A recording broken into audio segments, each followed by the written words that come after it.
Welcome to Talking Heads on USA Global TV, starring the one and only wonderful Dr. Jacqueline. It's a prestigious place where world-class influencers and experts meet, and where you'll find the most trusted advisors and coaches for all things in life and business. Visit usaglobaltv.com to sign up for our newsletter, get the value you need, and be first in line to learn about events and giveaways and other valuable content. Connect with us. Email Dr. Jacqueline at usaglobaltv.com to talk about how you can become part of USA Global TV. That's USA Global TV, where the doctor is always in. Hello, and welcome to USA Global TV and Radio. My name is Jenetta Barry, and it's an honor to be presenting my own solo show here today on USA Global TV and Radio, and to be part of Talking Heads. The show today is called Talking Heads, and I'm an expert presenter on today's topic, which I'm going to share with you, and it's about the yin and yang of science. And this came about, the reason I became expert on this topic is that I lost my 16-year-old daughter, Jenny, to suicide one day after she and I had an enormous argument. And I never thought I'd pull through. In fact, there were 3 times where I thought I wouldn't. And after an aha moment where, in fact, an epiphany moment, where I realized that I'd forgotten I had choice, I started researching and reading and studying ways to accurately get through this greatest life test, which felt like a lifetime prison sentence. And it wasn't easy, because I always joke, I didn't have a Jenetta to do it for me. I had to do it by myself. But it has resulted, because I've walked the walk and talked the talk, it's resulted in me being able to, or having been able to, help thousands of people all over the world online for the last 14, 15 years. And what I'm going to present with you today in the yin and yang of science is the very first thing I present to anybody who is ready for this process. And when I first came across it, it made so much sense to me. And I've taken all the information that I have studied over the years and adapted it and fine-honed it and added to it to create what I now call the Epiphany Process. This process has helped people from day-to-day challenges right through to people who are self-harming and can't get out of bed, through to people who've been in terrorist attacks as well. So it's a very universal process that can help many. And so it's my honor and my pleasure today to be presenting to you this yin and yang science. And let's get going. And please feel free at the end to send any questions you might have. So the yin and yang of science is, it works like this. You know, when you're sitting there wondering what it is that you are going to do with a problem that's particularly bothering you, and it seems to be all consuming. It's difficult to concentrate on your work, to even listen to any questions from family members or interact, because it's bothering you so much. And I know all of us have been there at some time and will be there in the future at some time or another. And the thing with that is that so often we get on with our day. We may be at work, we may be at home, and in the light of day, we can say, okay, I've got it all logicalized. I can do this. I'll take this action. I'll take that action. I'll take the next action. And it feels like there's a plan that will make it all right. And we get home and we feel, right, there's the boxes to tick as we get on with the plan, and all's going to be fine. And then suddenly we go to bed and off we go to sleep. That plan's in place. We feel easier and at ease. And then, you know, that 3 o'clock in the morning, that 3 o'clock in the morning thing, where you wake up going, no, this isn't going to work. I'm not feeling, what is this about? I have a plan and now I feel so confused, so anxious, and the plan feels like a stupid plan. How I ever came up with that plan, how could it possibly work? I'm just so overwhelmed that no plan's going to work. And you kind of end up going, well, what should I do? And how do we ever begin to balance out those thoughts and emotions that are jumbled up inside us? So, I mean, and that can go on for days if you don't know how to do it. And it feels like a roller coaster where life is so overwhelming, it's difficult to really concentrate on your day-to-day duties and to come up with any form of solution. So I'm going to explain to you now why that happens and how one can embrace it and feel more at ease and centered and certain and specific about the way you're going to go forward. Because basically what is happening is that there's a war going on inside you, where your logic is telling you that it's okay if you take these action steps, and your emotions are going, really? And the two are not recognizing each other or even beginning to agree with each other. And this is why this happens. We operate in a world of cycles. Everything in our life is secular. And when you look at a cycle, all cycle, I mean, even as I'm talking, there's decibels of cycles coming out my mouth now. Brainwave cycles, cycles of emotions. We've got female cycles, weather cycles, moon cycles. I'm busy sitting here in Africa right now with this enormous full moon over the Great Rift Valley. And that comes in cycles. And not only does it come in cycles, but it affects the sea in waves of cycles. So everything comes in waves, which is secular. And a very good example of those cycles is electricity. If you look at electricity, it works in cycles as well. And when you're studying electricity, it requires equal amount of positive and negative charge. And that's really important. And yet we're in a world that tells us that it's more important to be more positive than negative. In fact, it started 160 years ago when a man called Simon Smiles, a Scotsman in Scotland, started advocating to the learned few how important it was to eliminate all negative thought, word, and deed, and only be a positive, upright citizen. And he even wrote a book. Can you imagine? There was a positivity book 160 years ago. It didn't go very far. It died. It didn't have a long life. And then it was resurrected again after the Second World War. And that was by a man in America called Norman Vincent Peale, when he wrote a book called The Power of Positive Thinking. It was after the World War, the Second World War, and everybody was looking for a place to escape to get away from the horrors and nightmares of what the war had presented to them. And he started advocating, be positive, eliminate negativity, and you will be healthy, wealthy, and wise. And the interesting thing is that when you study cycles, they require an equal amount of positive and negative charge to be empowered. So let's go back to electricity by way of example. If you take the negative charge out of an electric cycle, what happens to your lights? I would be sitting here now with no lights on at all. In fact, I wouldn't be able to talk to you at all, because a cycle requires equal amount of positive and negative in it for it to form into that version of itself.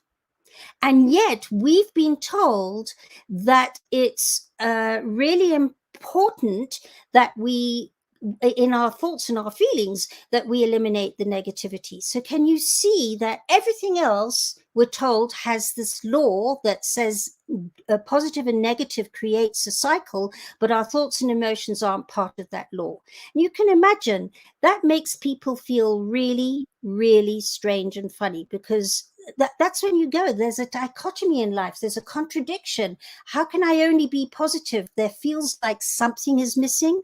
How many of you have felt like that? Because I tell you, before I started studying this, that's what I used to spend most of my time wondering. So now I'm going to take you and ask you to use the theater of your mind. There's your mind. Imagine that you're using it. Close your eyes if you want to, although I've put quite a lot of graphics in here to help you along as I explain to you how a cycle works in our thoughts and our feelings, our thoughts and our emotions. So you're going to use your theater of the mind, and imagine that there's this line of balance of thoughts and emotions. So that gold line down the center is your thoughts and emotions. And there is you represented. Your body is representing those thoughts and emotions, your consciousness. There you are. And imagine that you are putting a foot on either side of that line of balance. And let's pretend that one side is your positive thoughts and emotions. So let's say that your foot on that side is your positive, and your foot on the other side is your negative thoughts and emotions. And then as you go along, I'm just going to have to go back a little bit.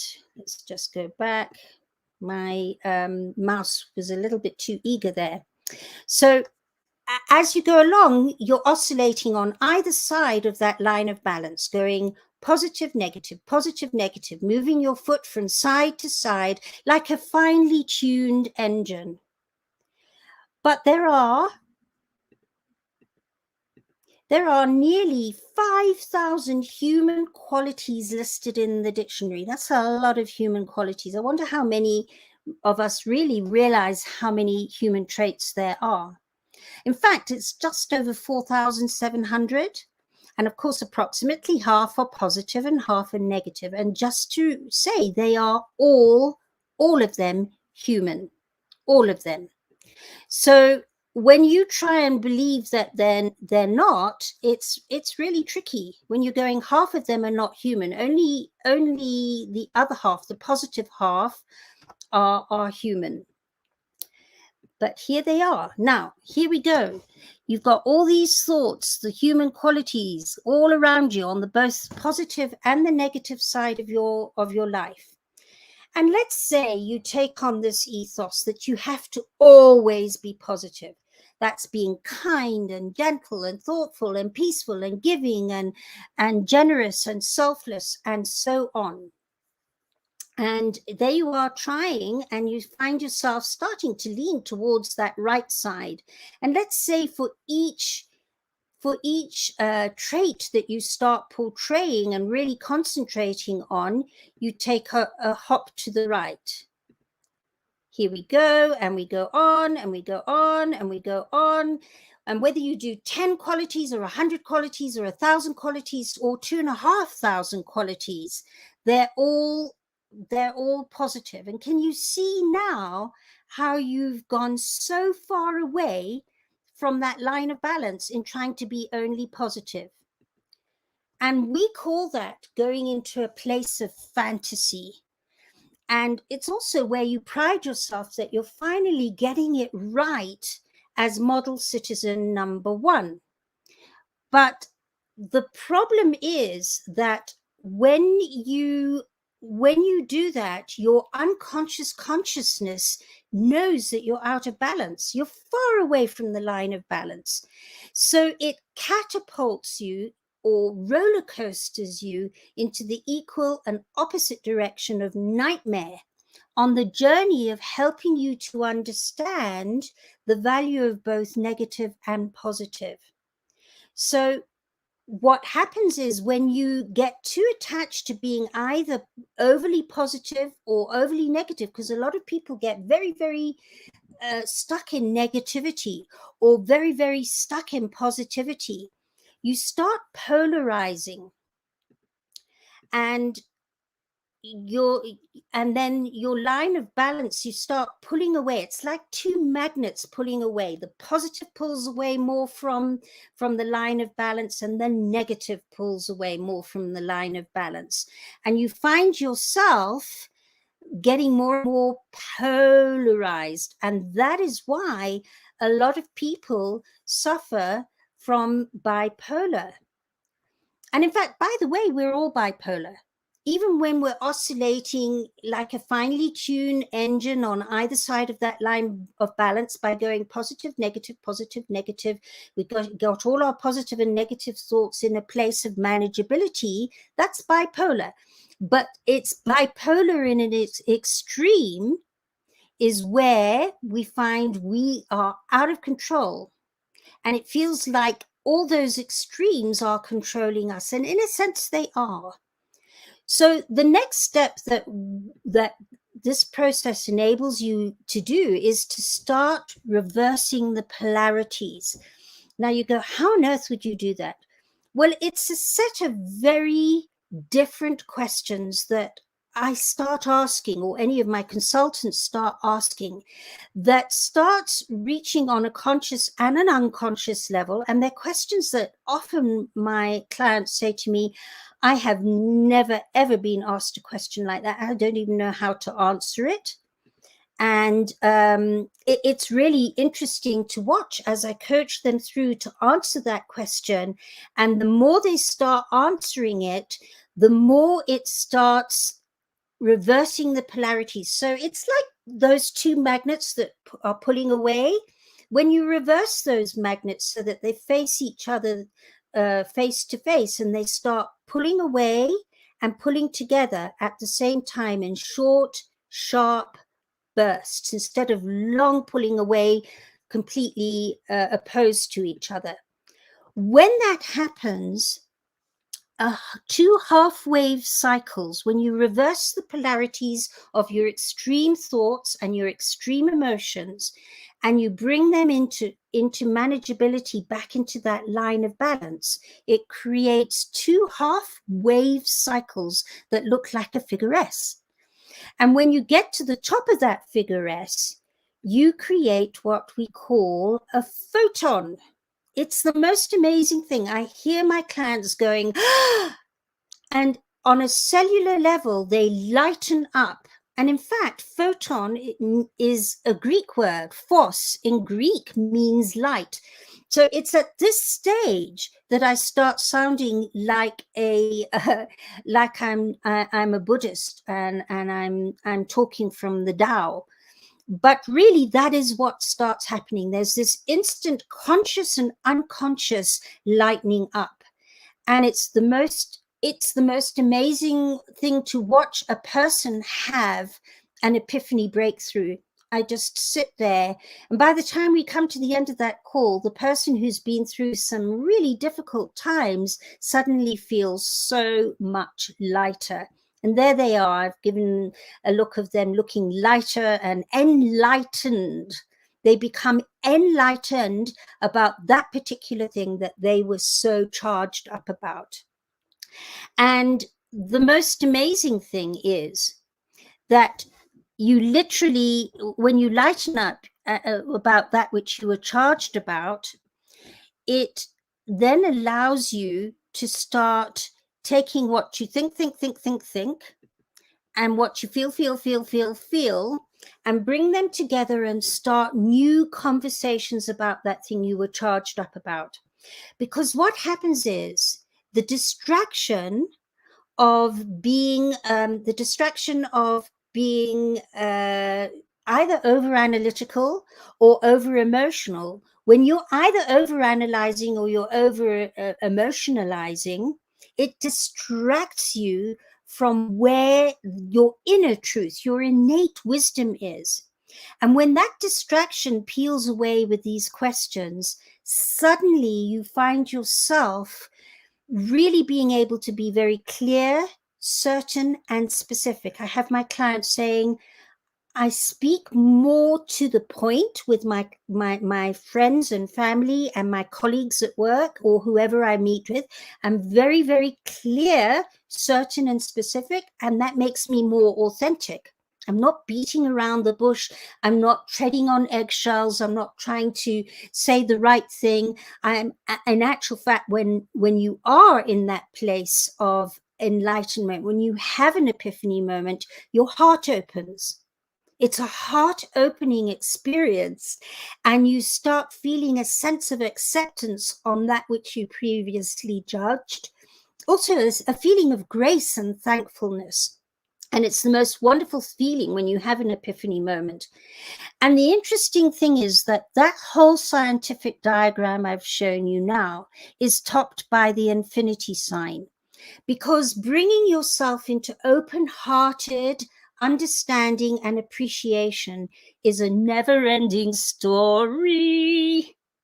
And I just love it, because what's happened now is you've been able to get yourself from that place where you were charged up about the thing that was all-consuming, was getting your every bit of who you were.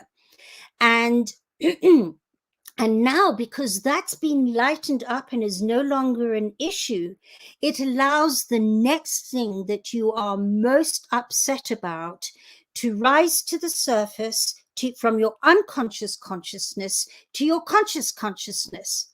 And now you're learning a set of skills and techniques and experiences that will enable you to bring the next charge into reverse and bring that into manageability, have another epiphany moment and lighten up about that thing or that person or that circumstance.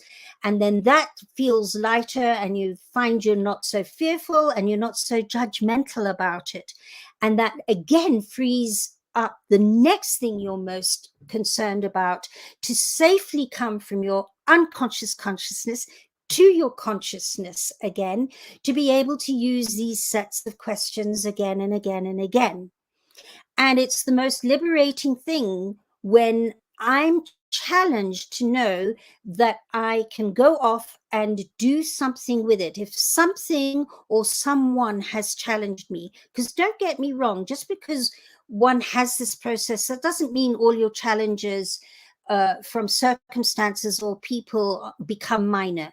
On the contrary, they still present themselves in your face and at times can be beyond overwhelming. But the difference is you now have a set of skills and techniques that will enable you to bring how you feel about that and how you think about that circumstance or that person into open-hearted manageability. And just look at that infinity sign doing that. I just love it. And so I cannot tell you how much this has helped me in all walks of life. 14 years on, I've been able to do the work I do under the most difficult of circumstances that it was born from, because I have this process. One of the things that all my clients talk about is the fact that we forget, in fact, most of us don't even know that in actual fact, there's this whole regime for years now that's been going, look after your body, exercise it, really get it ultra fit so that you can move forward, because a healthy body gives you a healthy mind. And that is true. That is very true. But actually, it's more than that. It's a little bit incomplete, that, because in actual fact, when we can work out our thoughts and our feelings on a daily basis, I call it daily mental and emotional gym.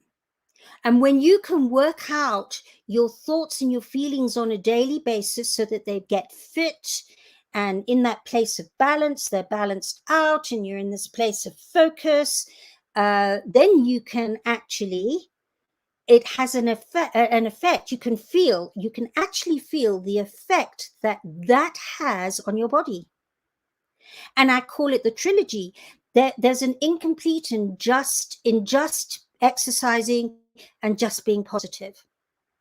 When you can exercise and you can bring all negative and positive into open-hearted manageability, where you can appreciate the negative side of things and see where there is value in it, and you can see where there is disadvantage to that which you are attached to as being positive, as there is equal amount of advantage to that positive, as much as there is disadvantage to the negative. So it's being able to list on all levels of your being. We use 7 life areas, all levels of your being, where there's equal amount of gain to loss in negativity, and there's equal amount of loss to gain in positivity. And when that list is very, very long and of equal length, that's when you have that photon moment where you go, that epiphany, wow, that is amazing. And these wise words start tumbling out your mouth.